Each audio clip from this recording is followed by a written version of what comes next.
es precisamente por lo que a nosotros nos gusta dividir la parte de consultoría de la parte de ingeniería, ¿no? La parte de consultoría pertenece más, mucho más que la de ingeniería al mundo de lo incierto, ¿no? de lo inexacto, en donde tú como trabajas es por probabilidades y tienes que explicar cuál es tu criterio y en qué se ha basado ese criterio, en qué asunciones se ha basado ese criterio, para que tu cliente entienda cómo de incierto o cómo de incierto es tu juicio técnico, porque muchas veces te dicen, oiga usted, necesito tomar una decisión sobre esto hoy, y tú necesitarías ir a hacer catas, hacer no sé qué, hacer no sé cuántos. Tú le explicas, no, mire, al 95% esto va a ser de esta manera. ¿Tiene sentido que paremos todo lo demás porque esto no sea exacto? No. Yo creo que es importante dentro de nuestros equipos que se acostumbren a tomar ese tipo de decisiones, y creo que lo conseguimos, y es importante separarlo de la ingeniería tradicional precisamente por entender que somos eso, asesores, que nuestros clientes desde un punto de vista técnico muchas veces o van ciegos por falta de conocimiento técnico, porque son pues, o financieros o explotadores de un determinado tipo industrial, y por tanto no tienen el conocimiento que nosotros tenemos, o igual sí tienen ese backup técnico, pero pues no le han dedicado el tiempo que nosotros le hemos dedicado a investigar un tema. Y no hace falta hacer una tesis doctoral cada vez que pues hay que tomar una decisión técnica. Trabajar con ese nivel de incertidumbre y con esa agilidad y esa flexibilidad creo que es lo que distingue a un tipo de ingeniero, arquitecto, licenciado más enfocado al tipo de consultoría en el que nosotros trabajamos, en el que muchas veces son más importantes los tiempos que la propia precisión, ¿no? Porque es eso lo que ayuda a tomar las decisiones ejecutivas.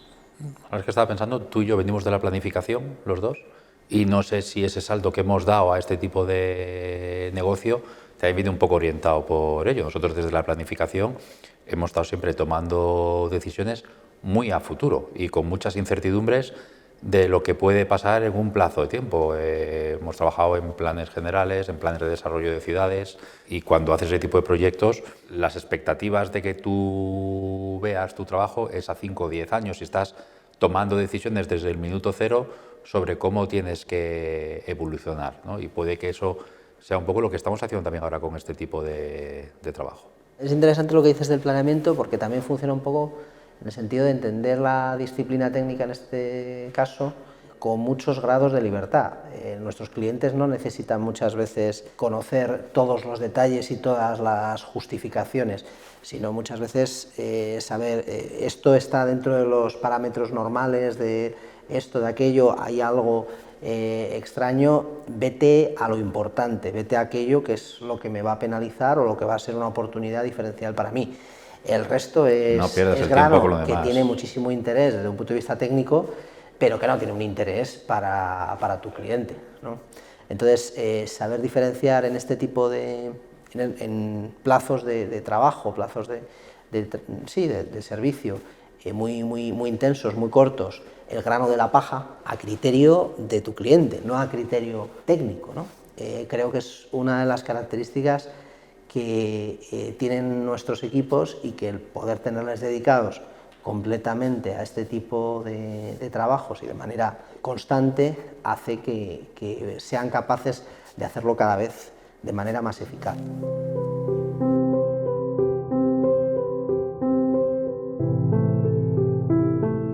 Es un elemento clave en el sentido de que es el encargado de detectar los principales riesgos que tiene esa operación. Lo que pasa es que muchas veces tú piensas que el encargado de la due diligence, cuando haces un tender, el tender ayuda a ganar ese tender. Cuando tú haces una due diligence, casi muchas veces ayudas a perderlo, en el sentido de que si haces bien tu trabajo y detectas riesgos, estás quitándole valor al activo, la oferta que va a hacer tu cliente va a ser menor, y si hay otra empresa que hace mal su trabajo y no detecta esos riesgos, pues a lo mejor su cliente va con una oferta mejor.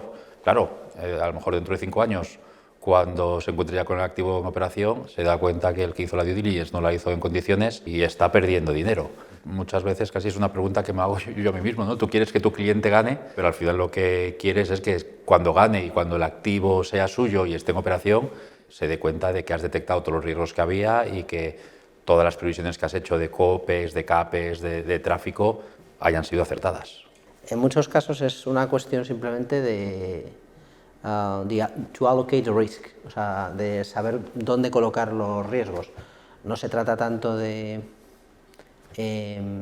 evitarlos muchas veces, porque no es posible, sino decir, no, mira, vamos a ver cómo contractualmente en todo esto, porque al final todas estas adquisiciones acaban con un contrato de compra-venta, y saber cómo todas estas cuestiones acaban bien estructuradas en el contrato para que, porque al final tú no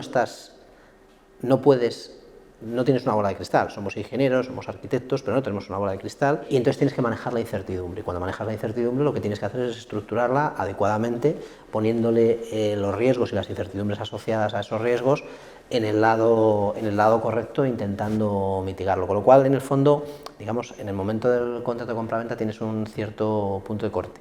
Nosotros cuando hacemos una due diligence, antes me he referido a riesgos, también lo que detectamos son oportunidades, ¿no? El ver en qué punto puede que el concesionario actual no esté operando correctamente y encuentres una manera de ahorrar dinero. Analices cómo puede ser el tráfico y en función de las tarifas hagas que una posible ampliación de CAPEX la lleves 5 años atrás en el tiempo para que así el flujo de caja sea más apropiado para la concesión. Todo eso son elementos que evidentemente cuando acaba la due diligence tú tienes en cuenta, que resumes un poco en tus conclusiones y que son las que luego en un futuro cuando tú vas a buscar negocio puedes, ¿no?, ir contando, oye, mira, en esta due diligence encontré estos riesgos, vimos estas oportunidades, conseguimos ahorrar X millones en la operación al año, desde el punto de vista de tráfico conseguimos aumentar los ingresos porque propusimos un cambio de tarifa.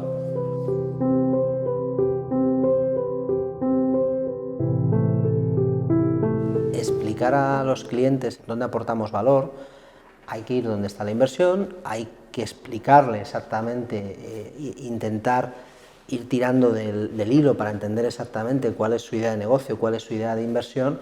Creo que la mejor manera de explicarlo es con hechos consumados. O sea, tenemos ya un montón de proyectos en los cuales hemos ahorrado mucho dinero, mucho tiempo, muchos problemas y en suma hemos añadido valor al cliente. Creo que explicarlo con casos de estudio, cómo eso puede aplicarse a su proyecto, es la manera más eficaz de verlo.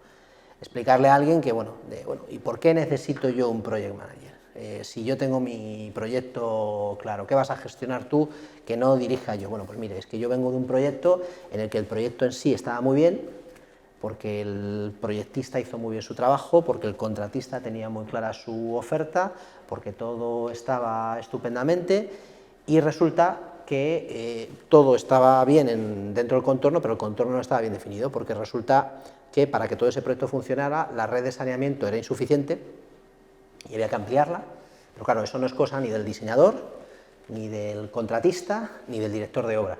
Tiene que haber alguien que sea el que defienda el interés del cliente, que vaya más allá de que ponga en cuestión los límites del proyecto y diga, bueno, el proyecto está muy bien, pero es que hay que añadirle esto porque si no, no va.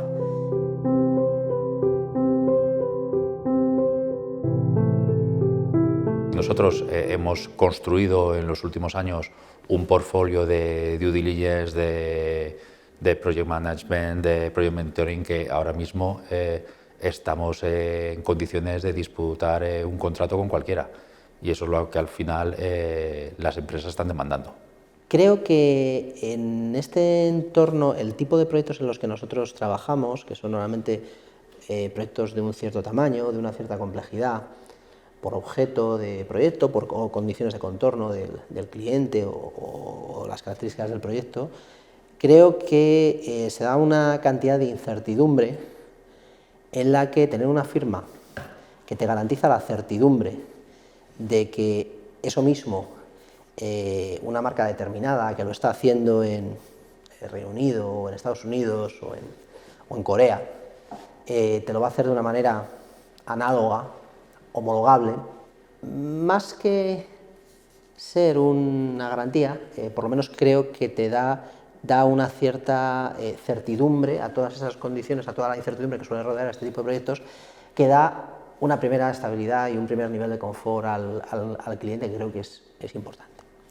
Luego, evidentemente, eso lo tienes que soportar, como decías tú, con bueno, pues un cierto soporte local, ¿no? Como dice nuestra empresa, ¿no? De lo global local. Pero creo que ese valor añadido en este tipo de proyectos para conseguir dar un poco de certidumbre en entornos con un grado de incertidumbre muy grande, en estos entornos globales, creo que a los clientes les da un confort bastante importante.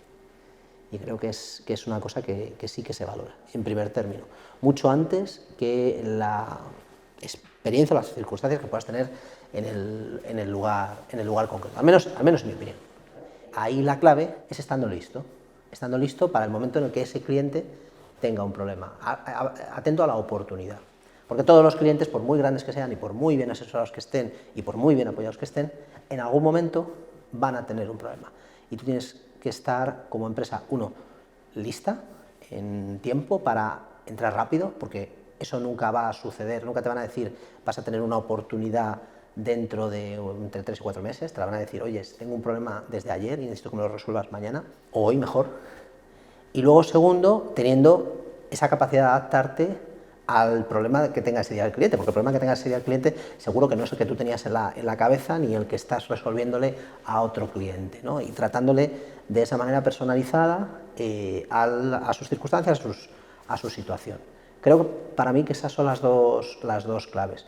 El resto, intentar ser, no sé, más comercial, más competitivo económicamente, más tal, creo que es más una sensación de oportunismo en el sentido más bueno de la palabra, de ser capaz de adaptarlo. Comercial hay que ser, o sea, hay que salir al mercado, hay que visitar nuevos clientes y evidentemente cuando tú vas con la carta de presentación de que has hecho ya 6 contratos con una cierta empresa de mucha relevancia, el que está enfrente abre los ojos, ¿no? Y dice, bueno, si esta compañía WSP ha hecho ya 6 contratos con Amazon, con Blackstone, etc., es por algo. Esa es la primera entrada. Ya has llamado la atención. La segunda es la que tú dices, es la oportunidad. Si ellos ya tienen un consultor de referencia con el que están trabajando habitualmente y el que están contentos, entrar es complicado. Pero bueno, hay veces que hay un conflicto de interés, hay veces que hay esa empresa que tiene una carga de trabajo y no puede coger un trabajo en ese momento. En ese momento puedes recibir una llamada y esa llamada, la primera, es la que tienes que aprovechar.